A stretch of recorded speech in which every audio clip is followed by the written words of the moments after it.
हाँ, अब देखो जो आज अपन ने जो क्वेश्चन लिया है ये बहुत इंपॉर्टेंट क्वेश्चन है और यहाँ से ये जो क्वेश्चन है डेफिनेटली आना पक्का है कि ये क्वेश्चन पूछ क्या रहा है, पहले तो आपको ये समझना है। इसमें आपको छोटी छोटी बातें बता दूं।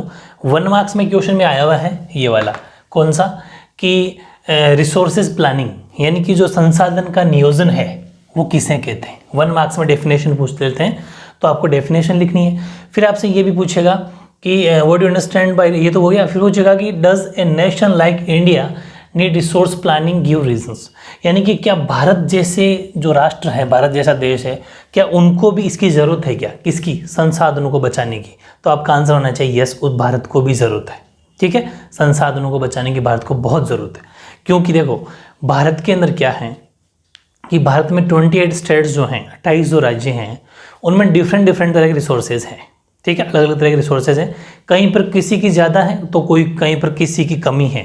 ठीक है, एक जैसे नहीं है, कहीं पर कोई बहुत ज़्यादा है तो कहीं पर बहुत ज़्यादा कम है। कहीं पर एक ऐसा रिसोर्स है जो बहुत ज़्यादा मिलता है लेकिन कहीं पर वो उस दूसरी जगह कहीं पर भी नहीं मिलता है ना। जैसे मैं एग्जांपल लूँ, राजस्थान की बात करूँ तो राजस्थान के अंदर पानी नहीं है, पानी की कमी है, पानी बहुत कम है राजस्थान के अंदर। तो जल रिसोर्सेज यानी वाटर रिसोर्सेज, जो जल संसाधन है उसकी कमी है।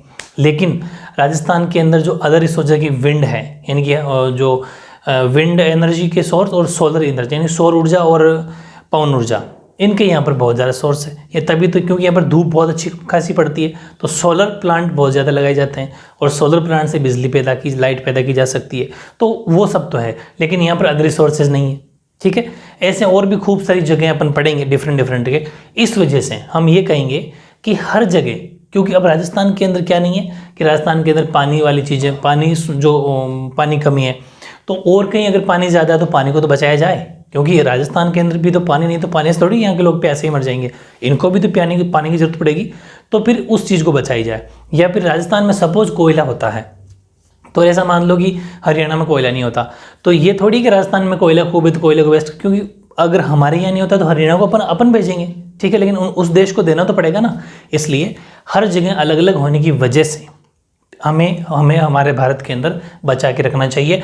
वो सारी बातें इसमें पढ़ेंगे, जैसे कि डेफिनेशन कि संसाधनों के विवेकपूर्ण का मतलब बिल्कुल दिमाग लगा के, अपने फ्यूचर के प्लानिंग करके, फ्यूचर को सब लोगों के लिए सोचते हुए कि भाई और भी फ्यूचर में जो अपनी जनरेशन आएगी वो भी इन चीज़ों से वंचित ना रहे, तो विवेकपूर्ण उपयोग करना है। ठीक है, उसके लिए सर्वमान्य रणनीति यानी सब ने जो रणनीति बना रखी है, जैसे गवर्नमेंट ने कोई रणनीति बनाई है उसको फॉलो करना है। ठीक है, बस उसको संसाधन नियोजन कहते हैं। बस the commonly accepted strategy for judicious use of resources is called resource planning. ये तो होगी डेफिनेशन। फिर सेकंड बात इसने पूछी, क्या भारत जैसे राष्ट्र को संसाधन नियोजन की आवश्यकता है, अगर है तो कारण भी बताओ। ठीक है, does a nation like India need resource planning, give reason. तो अपन ने आंसर लिखा है कि हाँ, यस। ठीक है, यस, भारत जैसे देश में जहाँ संसाधनों की उपलब्धता में बहुत अधिक विविधता है। विविधता का मतलब अलग अलग रिसोर्स यहाँ पर हैं, कहीं पर कुछ है तो कहीं पर कुछ है। ये बड़ी चीज़ है कि भारत जैसे उपलब्धता बहुत विविधता है, तो संसाधन नियोजन और भी ज़्यादा महत्वपूर्ण हो जाता है। इसलिए भारत में तो और भी ज़्यादा पक्का महत्वपूर्ण है, बहुत इंपॉर्टेंट है इसको बचाना। ठीक है, यानी कि yes, in a country like India which has enormous diversity in the availability of resources, तो resources planning is even more important in India. ठीक है, भारत के अंदर बहुत ज़्यादा ये चीज़ इंपॉर्टेंट है, रिसोर्स की प्लानिंग करना। ये बात अपन लिख दी। अब उसने पूछा, ठीक है, आपने कह दिया कि भारत के अंदर ज़रूरत है क्योंकि भारत में डिफरेंट तरह के रिसोर्सेज है, तो कारण बताओ अपनी बात का। कहते हैं ना कि जस्टिफिकेशन दो, ठीक है, स्पष्टीकरण दो। तो स्पष्टीकरण ये है कि इसके कारण ये है, the reason for this are the following. कौन कौन से? फर्स्ट, कि भारत में कई ऐसे प्रदेश भी हैं जहां एक तरह के संसाधनों की तो प्रचुरता है, मतलब बहुत ज़्यादा है, लेकिन दूसरी तरह के संसाधनों की बहुत कमी है। In India there are regions which are rich in certain types of resources but are deficient in some other resources. काफ़ी जगह ऐसे भी जहाँ पर बहुत कमी है। लाइक एग्जाम्पल कि the state of Rajasthan is very well endowed with solar and wind energy. बहुत मतलब अच्छी मात्रा में राजस्थान के अंदर सोलर और विंड एनर्जी अच्छी तरह से पैदा की जा सकती है, क्योंकि अच्छी खासी धूप पड़ती है, सौर ऊर्जा अच्छी पैदा हो सकती है, लाइट पैदा हो सकती है। But lakhs in water resources, लेकिन जल संसाधनों की बहुत कमी है। एक अपनी बात का ये कारण हो गया, ठीक है। यानी कि राजस्थान में पवन और सौर ऊर्जा संसाधनों की बहुतायत है, लेकिन जल संसाधनों की कमी है। एक तो ये कारण दे दिया अपन ने। सेकंड, कुछ ऐसे प्रदेश भी हैं जो संसाधनों की उपलब्धता के संदर्भ में आत्मनिर्भर हैं। कुछ ऐसे हैं जिनमें सब कुछ होता है, ठीक, थोड़ा थोड़ा थोड़ा थोड़ा, कुछ ज़्यादा, मतलब एवरेज अच्छा है, वो खुद सेल्फ डिपेंड है, उनको किसी भी तरह की अदर स्टेट से हेल्प लेने की ज़रूरत नहीं है, ठीक है। There are some regions which can be considered self sufficient in terms of the availability of resources. लेकिन ये थोड़ी ना है कि उनके पास में सब कुछ है, थोड़ा थोड़ा वो खत्म कर देंगे, नहीं, क्योंकि वो भी तो एक ना एक दिन खत्म होंगे, इसलिए उनकी प्लानिंग करना भी बहुत ज़रूरी है। लेकिन अपन को हर बात का कारण देना है। ये अपन ने दिया कि एक है बट एक नहीं है, ये अपन ने दूसरा एग्जाम्पल दिया कि दोनों ही है, दोनों मतलब दोनों तरह के हैं। वो कौन कौन से स्टेट है जो बिल्कुल सेल्फ डिपेंड है? झारखंड, मध्य प्रदेश, छत्तीसगढ़, ये 3 स्टेट ऐसे जो बिल्कुल सेल्फ डिपेंड है, उनमें सब कुछ ठीक है। इन प्रांतों में खनिजों और कोयले के प्रचुर भंडार है, मतलब बहुत अच्छा इनमें, ठीक है। तो the state of Jharkhand, Chhattisgarh and Madhya Pradesh are rich in minerals and coal deposits, इनका मामला ठीक है। अब बात करते हैं अपन तीसरे एग्जाम्पल की, कि कुछ ऐसे प्रदेश भी हैं जहां महत्वपूर्ण संसाधनों की बहुत कमी है, अत्यधिक कमी है, ठीक है। There are some regions which have acute shortage of some vital या रिसोर्सेज। एग्जाम्पल लद्दाख, ठीक है, जो केंद्र शासित प्रदेश बन गया, यानी कि यूनियन टेरिटरी बन गया। तो लद्दाख के अंदर क्या है, वहां पर शीत मरुस्थल है, मतलब ठंडे मरुस्थल है, कोल्ड डेजर्ट है लद्दाख के अंदर, बिल्कुल कोल्ड डेजर्ट है। तो ठंडे मरुस्थल होने की वजह से अन्य भागों से वो बिल्कुल अलग थलग पड़ जाता है, क्योंकि कोल्ड डेजर्ट और कहीं पर है भी नहीं, कोल्ड डेजर्ट लद्दाख के अंदर है, तो इसलिए वो पूरे भारत से बिल्कुल डिफरेंट हो गया, मतलब बाकी अलग अदर रीजन से बिल्कुल अलग थलग हो गया। अलग थलग का मतलब बिल्कुल डिफरेंट हो गया, तो मतलब ये हुआ कि वो अलग थलग हो गया। ये प्रदेश सांस्कृतिक विरासत का धनी है, लेकिन हाँ, सांस्कृतिक विरासत, क्यों, और कल्चरल एक्टिविटी बहुत होती है वहाँ पर, टूरिस्ट बहुत जाते हैं घूमने के लिए, वो चीज़ें तो बहुत है वहाँ पर, इनमें तो वो धनी है, मतलब कि बहुत अच्छा है, परंतु वहाँ पर पानी की कमी है और भी कुछ महत्वपूर्ण खनिजों की वहाँ पर कमी है, ये प्रॉब्लम है वहाँ की। The cold desert of Ladakh relatively isolated from the rest of the country, यानी कि बिल्कुल अलग थलग हो गया इंडिया से, क्योंकि वो वहाँ एक ऐसी जगह है जहाँ पर बर्फबारी होती है, पानी की कमी है, ठीक है, और वहाँ पर कोल्ड डेजर्ट है। हाँ, तो फिर it has very rich cultural heritage but it is deficient in water और कहाँ, हाँ, infrastructure and some vital minerals, इन सब की वहाँ पर कमी है। इसलिए इस 3 एग्जाम्पल दे दिए अपनी बात के। इसने पूछा था कारण, तो कारण अपन दे दिया है। इसलिए राष्ट्रीय, प्रांतीय, प्रादेशिक और स्थानीय स्तर पर संतुलित संसाधन नियोजन की आवश्यकता है। This calls for balance resource planning of the natural, state, regional and local levels. इसलिए हर जगह, चाहे वो राष्ट्रीय स्तर हो, चाहे वो प्रांतीय स्तर यानी स्टेट लेवल पे हो, चाहे वो लोकल, अपने बिल्कुल लोकल लेवल पे हो, हर जगह प्लानिंग, रिसोर्सेज की प्लानिंग करना बहुत ज़रूरी है, कि आने वाली जो भावी पीढ़ियां हैं, जो फ्यूचर जनरेशन है, उनके लिए भी अपन को बचा के रखना है। इसलिए बहुत बढ़िया क्वेश्चन है, क्योंकि ये रिसोर्सेज प्लानिंग का है, इसलिए वेरी इंपॉर्टेंट है, बहुत ही अच्छे से इसको आपको लर्न करना है, और इसका सफिशिएंट आंसर मैंने आपके लिख दिया है, ठीक है, ओके।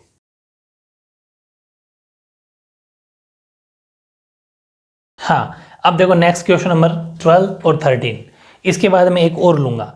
तो मतलब रिसोर्सेज प्लानिंग से, यानी कि संसाधन नियोजन से जितने भी क्वेश्चन बनेंगे वो इस वीडियो में पूरे बन जाएंगे। तो ये जो मैं जिस अकॉर्डिंग आपको नोट्स बनवा रहा हूँ, एक एक टॉपिक को लेके, बस उसी अकॉर्डिंग आपको प्रिपरेशन करनी है, और जब रिवीजन करो तो भी आप अपने उसमें टाइम टेबल में ऐड कर सकते हो कि आज मुझे रिसोर्सेज प्लानिंग पढ़ना है, आज मुझे रिसोर्सेज के टाइप्स पढ़ने हैं, तो एक ईजी बन जाएगा, ठीक है, वो तरीका भी बढ़िया रहेगा। क्वेश्चन 12 यह है कि संसाधन नियोजन के सोपानों का वर्णन कीजिए। सोपानों का मतलब होता है स्टेप्स, कि स्टेप मतलब अभी मैंने ये बातें तो कर ली कि संसाधन का नियोजन करना चाहिए, मतलब रिसोर्सेज के लिए प्लानिंग करनी चाहिए, लेकिन कैसे प्लानिंग करोगे आप, क्योंकि उसके भी कोई सिस्टम होते होंगे। जैसे कह दिया कि आपको अगर नौकरी लगना है तो पढ़ाई करनी चाहिए, ठीक है, लेकिन कैसे, फिर आप कहोगे कि स्कूल जाना चाहिए, इतने ऐसे क्लासेस के एग्ज़ाम देते हुए अपन को एग्ज़ाम पास करनी चाहिए, 10th 12th ग्रेजुएशन, उसके बाद में इसकी नौकरी के एग्ज़ाम, बहुत सब अलग अलग सिस्टम होते हैं according to qualification.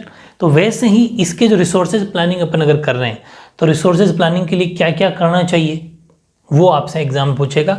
Describe the steps of resources planning, यानी कि संसाधन के नियोजनों के सोपानों का वर्णन कीजिए या फिर संसाधन नियोजन के तरीकों का वर्णन कीजिए। एक ही बात है, सोपान, तरीके, स्टेप्स।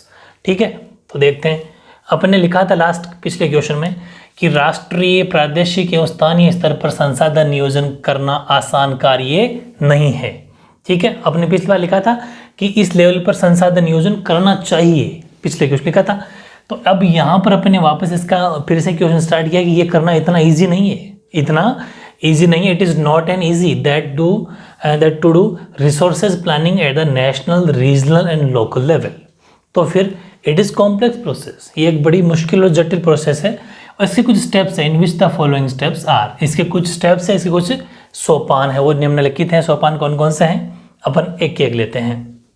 क्या कर रहे हैं अपन, समझ में आ गया ना आपके कि प्लानिंग, रिसोर्सेज की प्लानिंग कैसे करनी है वो। ठीक है, यानी कि संसाधनों का नियोजन कैसे करना। पहला, देश के विभिन्न प्रदेशों में संसाधनों को पहचान कर उनकी तालिका बनाओ।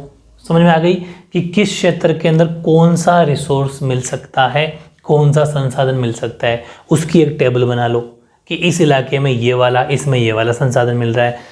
यानी कि identify in tabulating the resources in different region of country in this work field. अब इस वर्क के लिए क्या करना पड़ेगा भाई, आप जिसमें जहाँ पूरी टेबल की फॉर्म तैयार कर रहे हो उसके लिए कैसे पता चलेगा कि यहाँ पर ये वाला रिसोर्स मिल रहा है या फिर यहाँ पर ये संसाधन मिल रहा है। तो इसके लिए, इस कार्य के लिए क्या करना पड़ेगा, क्षेत्रीय सर्वेक्षण करना पड़ेगा। मतलब कि फील्ड सर्वे बोलते हैं। फील्ड सर्वे मतलब जैसे कि खेतों में निकलना, जहाँ पर खाली जगह है वहाँ पर सर्च करना, फील्ड सर्वे करना, खेतों फील्ड में जाना कि कहाँ कहाँ पर कुछ निकल सकता है। मैपिंग, मैप बनाना, ठीक है, यानी कि मानचित्र बनाना, तथा संसाधनों का गुणात्मक एवं मात्रात्मक अनुमान लगाना और उनका मापन करना। मात्रात्मक का मतलब कि वो कितनी क्वांटिटी, कितनी उनकी क्वांटिटी है, और गुणात्मक का मतलब उसकी क्वालिटी क्या है।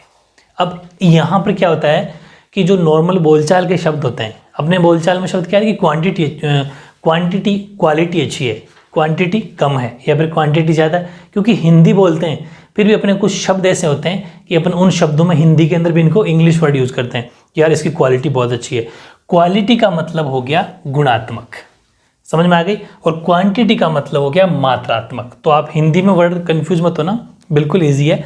क्वालिटी और क्वांटिटी, क्वालिटी का मतलब गुणात्मक, गुण कैसे है उसके, यानी कि जैसे कोई कोयला निकला तो कौन सा कोयला, एंथ्रासाइड निकला, बिटुमिनस या पीट, कौन सा निकला, उसकी क्वालिटी क्या है। और क्वांटिटी का मतलब कितनी मात्रा में निकल सकता है, 1000 टन, 500 टन, क्योंकि 50-60 अगर टन निकल रहा है तो फिर फालतू में, तो उसके लिए तो इतनी मशीनरी लगाना मुश्किल है, उसके लिए तो फिर कोई मतलब नहीं है। तो अगर उसकी क्वालिटी अच्छी है और अगर क्वालिटी अच्छी है और क्वांटिटी में भी काफ़ी है, तो फिर वहाँ पर अपन रिसोर्सेज की खोज करना शुरू कर देंगे, फिर खुदाई प्रक्रिया शुरू कर देंगे और खोद के उसमें निकाल लेते हैं। तो एक चीज़ तो ये हो गई, ऐसा अपन को करना है। ठीक है, दूसरा, संसाधन विकास योजनाएं लागू करने के लिए उपयुक्त प्रौद्योगिकी, कौशल एवं संस्थागत नियोजन ढांचा तैयार करना। बिल्कुल सही है। To create appropriate technology skills. देखो, जब तक टेक्नोलॉजी स्किल नहीं होगी, क्योंकि आप जैसे अपन ने वहाँ यह पता लगा लिया कि इतना कोयला निकल सकता है, अब हमारे पास टेक्नोलॉजी भी तो होनी चाहिए, मशीनरी भी तो होनी चाहिए ज़मीन की खुदाई करके उस कोयले को या फिर और अदर कोई मिनरल्स है, खनिज, उनको बाहर निकालने के लिए। ठीक है, तो उपयुक्त प्रौद्योगिकी, कौशल। कौशल का मतलब है काम करने वाले श्रमिक जो हैं वो कौशल होने चाहिए, जो इंजीनियर हैं वो उनके जानकार होने चाहिए, उस फील्ड के बहुत अच्छे जानकार होने चाहिए, वो भी ज़रूरी है। और संस्थागत नियोजन ढांचा, कि हमें कुछ इंस्टीट्यूशन, कुछ फ्रेमवर्क ऐसा तैयार करना पड़ेगा, इंस्टीट्यूशनल कोई संस्था ऐसी बनानी पड़ेगी। जैसे कि अपन कहते हैं कि पढ़ाई अच्छी होनी चाहिए, हमेशा हर किसी देश की पढ़ाई अच्छी कराओ, उसके लिए क्या करना पड़ता है, एक एक स्कूल खोला जाता है कि ये स्कूल है, इसमें बच्चे पढ़ेंगे, उनका रिजल्ट तैयार किया जाएगा, उन बच्चों पर ध्यान रखा जाएगा। ऐसे स्कूलें खोल ली जाती है, मतलब इंस्टीट्यूशन तैयार किए जाते हैं ताकि पढ़ाई का लेवल सुधरे। वैसे ही इसमें भी कुछ इंस्टीट्यूशनल ऐसे प्लानिंग फ्रेमवर्क्स कुछ करने पड़ेंगे, तो ताकि किस किस का, जैसे कोयला का, तो कोयला का अलग इंस्टीट्यूट खोल दिया, और कोई मिनरल्स उसका अलग खोल दिया, लोहे का अलग खोल दिया, आयरन का अलग, मतलब ये सिस्टम, ठीक है। उस तरीके से institutional planning framework for implementing resource development plans, उसके लिए विकास की योजनाएं, ऐसे कुछ सिस्टम बनाने पड़ेंगे। 2 बातें हो गई। तीसरी बात, संसाधन विकास योजनाओं तथा राष्ट्रीय विकास योजनाओं में समन्वय स्थापित करना। बिल्कुल सही है। संसाधन विकास योजनाएं जो होती हैं, to establish coordination between resource development plan and national development plans. कुछ योजनाएं राष्ट्रीय योजनाएं होती है जो सेंट्रल गवर्नमेंट के द्वारा चलाई जाती है, कुछ ऐसी होती है जो स्टेट गवर्नमेंट चलाती है, ठीक है। तो उनके बीच में आपस में समन्वय बिठाना चाहिए, कोऑर्डिनेशन, क्योंकि ऐसा होता है कि बहुत सारे स्टेट के अंदर क्या होता है कि रिसोर्सेज तो खूब है लेकिन स्टेट के पास इतना पैसा नहीं होता, सेंट्रल गवर्नमेंट के पास बहुत पैसा होता है। सेंट्रल गवर्नमेंट अगर वहाँ पर हेल्प कर दे या फिर इसके अंदर कुछ पार्टनरशिप कर ले, 40-60 कर ले, का खूब सारे रेशियो में क्या होता है कि 60% सेंट्रल गवर्नमेंट पैसा देता है, 40% स्टेट गवर्नमेंट देता है, या फिर कभी कभी 50-50 का भी करके वो काम कर लेते हैं। तो उससे क्या होता है कि अच्छा काम हो सकता है, ठीक है, ये चीज़। तो ये सब करना है, स्टेप ये हो गया। दोनों के बीच में कोऑर्डिनेशन जरूरी है। इस तरीके से 3 अपन ने बातें लिखी है, जो 3 सोपान है, इस अकॉर्डिंग रिसोर्सेज की प्लानिंग की जाती है। और फाइनली बात लिख देना, हमारे देश में स्वतंत्रता के पश्चात से ही, मतलब स्वतंत्रता के बाद से ही संसाधन नियोजन के उद्देश्य की पूर्ति हेतु प्रथम पंचवर्षीय योजना, फर्स्ट, देखो ये पहले क्या होता था, हमारा देश जब आज़ाद हुआ, आज़ाद होते ही कांग्रेस सरकार थी, कांग्रेस की सरकार ने 60 साल तक राज किया। कांग्रेस सरकार हमेशा पंचवर्षीय योजनाएं बनाती थी, यानी 5 ईयर प्लान, ठीक है। उस 5 साल की जो प्लानिंग है, पंचवर्षीय योजनाओं का बहुत बड़ा योगदान है हमारे डेवलपमेंट के अंदर, ठीक है। उन पंचवर्षीय योजनाओं में क्या होता था कि जैसे 5 साल की योजना बना दी और उस योजनाओं में ये चीज़ें लिख दी जाती। आप आगे जब कॉम्पिटेटिव एग्जाम की तैयारी करोगे ना, तो पूरी 12 की 12 पंचवर्षीय योजनाएं पढ़ोगे।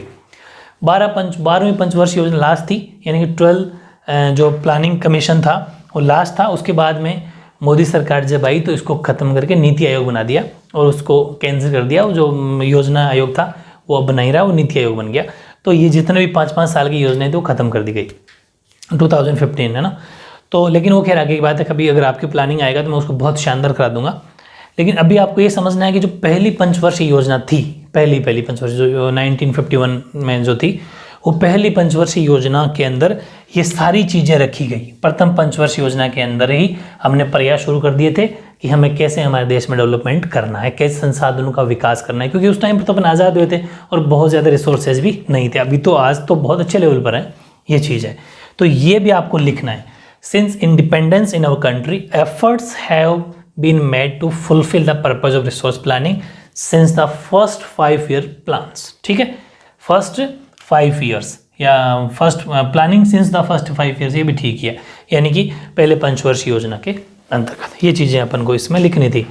नेक्स्ट एक क्वेश्चन अपने लिया है, वो है संसाधनों के संरक्षण के बारे में ही है, मतलब संसाधन रिसोर्सेज को कैसे बचाया जाए, उनके बारे में कुछ गांधी जी के विचार भी थे। वेरी इंपॉर्टेंट है, गांधी जी के विचार आपसे अलग से पूछे जा सकते हैं, इसलिए मैंने अलग से क्वेश्चन बनाया है कि संसाधनों के संरक्षण के संबंध में गांधी जी के विचार, Gandhi ji's views on conservation of resources. Answer इसका ये होगा कि गांधी जी ने संसाधनों के संरक्षण पर निम्नलिखित शब्दों में अपनी चिंता व्यक्त की है। Gandhi ji express his concern on the conservation of resources in the following words, मतलब उन्होंने कुछ चिंता व्यक्त की है। चिंता ये है, वैसे तो मैंने आपको छोटी मोटी बात बता भी दी थी पहले, ये हैं, मैंने जो सुपर 30 बनाया था छोटे छोटे क्वेश्चन ऑब्जेक्टिव वाला, उसमें भी गांधी जी वाली बात रखी है, तो बहुत ज़रूरी है। तो बात ये मैं कहना चाह रहा हूँ कि गांधी जी ने ये कहा कि हमारे देश में रिसोर्सेज तो बहुत है, मतलब कि हमारे यहाँ पर खनिज बहुत है, बहुत अच्छी संसाधन है, बहुत अच्छे रिसोर्सेज हैं, लेकिन कुछ लोग लालच इतना करते हैं, कुछ लोग पैसे वाले ज़्यादा हैं, बड़े बड़े बिजनेसमैन हैं, तो वो अपने लालच, अपने स्वार्थ के लिए उन सारे रिसोर्सेज को यूज़ कर रहे हैं, ख़त्म कर रहे हैं। इस वजह से आने वाली पीढ़ियों के लिए बहुत ज़्यादा नुकसानदायक है। तो ये कुछ बातें हैं, लेकिन गांधी जी ने यह भी कहा कि ये उनके लिए नहीं है। अब सही से समझाता हूँ मैं, गांधी जी ने यह कहा कि हमारे पास हर व्यक्ति की आवश्यकता पूर्ति के लिए बहुत कुछ है, हर व्यक्ति की आवश्यकता के लिए बहुत कुछ है, ठीक है। We have a lot of fulfil the need of every person, but लेकिन किसी के लालच की संतुष्टि के लिए नहीं, but not to satisfy anyone's greed, जो लालची है उसके लिए हमारे लिए कुछ नहीं है। लेकिन हाँ, अगर किसी को पेट भर के लिए चाहिए तो सब कुछ है, पेटी भरने के लिए नहीं। पेटी का मतलब घर पे बक्से भर लेना, पेटी भर लेना पैसों से, उसके लिए नहीं, पेट भरने के लिए बहुत कुछ है। यानी कि हमारे अर्थात इट मीन्स हमारे पास पेट भरने के लिए बहुत कुछ है लेकिन पेटी भरने के लिए नहीं। It means we have a lot of fill the stomach but the box not to be filled. Stomach का मतलब पेट है ना, वो इस वर्ड में कि but we have a lot to fill the stomach but the box not to be filled. इस प्रकार गांधी जी ने लालची और स्वार्थी व्यक्तियों तथा आधुनिक प्रौद्योगिकी की शोषक प्रवृत्ति को वैश्विक स्तर पर संसाधनों के क्षय का मूल कारण माना है। Thus Gandhi ji has considered greedy and selfish individuals and the exploitative tendency of modern technology to be the root cause of the depletion of resources at the global level। इसलिए गांधी जी ने किनको इसका माना है कि जो व्यक्ति लालची हैं, जो स्वार्थी हैं, वो उन्होंने इस आधुनिक प्रौद्योगिकी का क्या कर लिया है, शोषक कर लिया। क्योंकि उनके पास पैसा है तो मॉडर्न टेक्नोलॉजी का उन्होंने इस्तेमाल किया, यूज़ किया, अच्छे अच्छे इंजीनियर को अपने पास रख लिया, अच्छी अच्छी मशीनरी अपने पास रख ली और उन रिसोर्सेज को एक तरीके से ख़त्म कर दिया जो आने वाली पीढ़ियों के लिए बहुत ज़्यादा नुकसानदायक है। इस तरीके से गांधी जी ने कुछ विचार, अपनी चिंता व्यक्त की अपने शब्दों में। ठीक है, तो अब एक आधा क्वेश्चन और ले लेते हैं जो इसी टॉपिक से रिलेटेड है, उसके बाद ये टॉपिक अपना कंप्लीट हो जाएगा।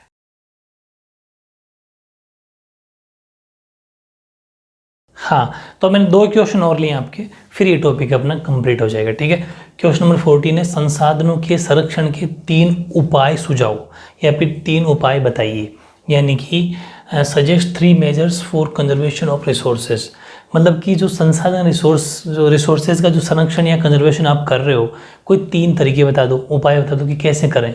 एग्जाम में क्वेश्चन बहुत बार पूछा गया है। पहली बात तो ये, थोड़ी हेडिंग लिख देना कि 3 measures for conservation of resources are. Number 1, preventing wastage and misuse of resources. संसाधनों की जो बर्बादी होती है और जो उनका दुरुपयोग होता है उनको रोका जाए। ठीक है, इनकी जो मिसयूज़ होता है, लोग बहुत ज़्यादा मिसयूज़ करते हैं अपने लालच के लिए, उसको रोका जाए, बर्बादी ना की जाए, बहुत तरीके से उसको यूज़ किया जाए। दूसरा, यूज़ ऑफ ऑल्टरनेटिव्स या फिर सब्सिट्यूट्स, कोई भी लिख देना, एक ही बात है, ऑफ नॉन रिन्यूएबल रिसोर्सेज। जो नॉन रिन्यूएबल रिसोर्सेज हैं, जो अनवीकरण है, जिनको फिर से नहीं बनाया जा सकता, उसको कम से कम यूज़ किया जाए या फिर ऑल्टरनेटिव किया जाए। मतलब कि वैकल्पिक, एक बार इसका यूज़ कर लिया तो एक बार उसका कर लिया, मतलब कम किया जाए। वैकल्पिक का मतलब होता है ऑल्टरनेटिव, ऑप्शनल, कम यूज़ किया जाए गैर नवीकरण का, जिसका फिर से वापस बनाया नहीं जा सके वो वाला, जैसा कि पेट्रोल है, डीजल है, ये सब। ठीक है, इनका कम से कम इस्तेमाल किया जाए या फिर उनको एक ऑप्शन के अकॉर्डिंग किया जाए, एक दिन छोड़ के ऐसा कुछ किया जाए। ठीक है, फिर judicial and careful resource utilisation. विवेकपूर्ण और सावधानीपूर्वक संसाधन का उपयोग करना चाहिए, सोच समझ के, ताकि आने वाली जो फ्यूचर की जनरेशन है, भविष्य की जो पीढ़ी है, उनके लिए भी उसको बचाया जा सके। तो 2 मार्क्स में क्वेश्चन आया हुआ था और आगे भी आ सकता है, तो इसका आंसर लिख देना। ठीक है, और फिर लास्ट क्वेश्चन और बनता है बहुत ही प्यारा सा, वो ये है कि अभी तक अपन ने ये पढ़ा कि संसाधनों का संरक्षण करना चाहिए, मतलब कि रिसोर्सेज को कंजर्वेशन करना चाहिए। लेकिन अब इसने पूछा कि संसाधनों के संरक्षण की क्या आवश्यकता है, आवश्यकता क्या पड़ गई, या फिर इनका जो रिसोर्सेज उनका कंजर्वेशन क्यों करना पड़ रहा है, वाई। ठीक है, क्या कारण है, वेरी इंपॉर्टेंट क्वेश्चन है। तो there is a need to conserve resource because, संसाधनों के संरक्षण की निम्न कारणों से आवश्यकता है। Number 1, most of the resources have limited supply, very important. पृथ्वी की सतह पर बहुत सारे संसाधन बिल्कुल सीमित मात्रा में बचे हैं अब, जैसे पेट्रोल है, डीजल हैं, ये बहुत कम मात्रा में बचे हैं। आने वाली पीढ़ियाँ जान ही नहीं पाएगी कि पेट्रोल डीजल होता क्या है। इसलिए अगर इसको ढंग से इस्तेमाल या यूज़ ना किया गया तो ये बिल्कुल जड़ से ख़त्म हो जाएगा। एक एग्जाम्पल लिया मैंने। ठीक है, तो ये एक तो ये कारण है कि अगर वो ख़त्म हो जाएगा तो फिर कैसे पार पड़ेगी।